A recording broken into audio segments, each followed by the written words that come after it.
Today Jesus is speaking about the Pharisees. And he's going to point out one aspect of their behavior. And he's going to criticize the fact that the Pharisees always want to be considered highly by others.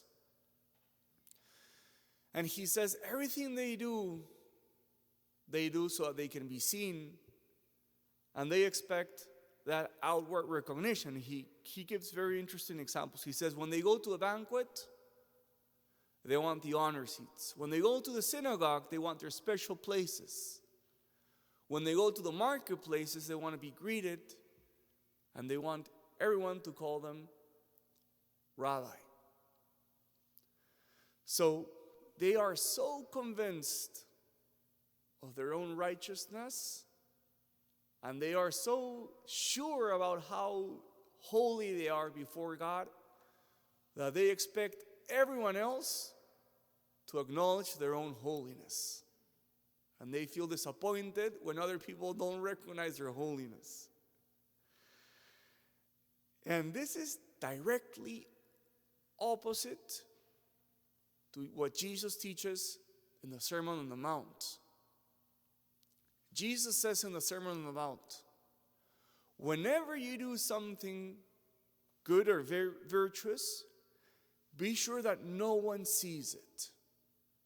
Remember the examples he gives? He says, when you pray, go and pray in your room so that no one sees you but God your Father. When you fast, be sure that no one sees you.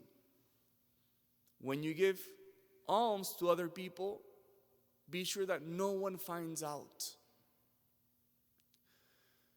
Because true saints, they are the opposite of the Pharisees. True saints, they didn't want the outward recognition because they weren't sure about their own righteousness. They were only sure about God's holiness.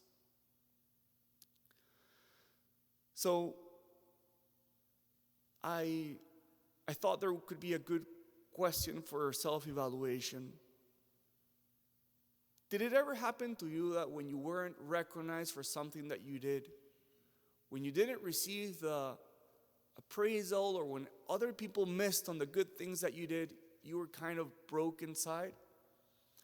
I remember many years ago, it was the year 2015, and I organized a retreat. And I really put my heart into it. It was a retreat with high schoolers. And I remember that I came back home to my community, and I got reprimanded because I got in a little late. And nobody asked me about my retreat. And nobody said, good job on the retreat. And I was distressed. But now I look back on it and I say, perhaps I was like a Pharisee, hoping that other people would recognize my good works, hoping to get the recognition of, look at all the good things that I'm doing. So, have you been distressed recently because someone didn't see the good things that you were doing? Were you hoping for recognition that you weren't given? I think the next time that this happens, we should rejoice. Because then we have the certainty that our works are only for God and that our prize will only come from God.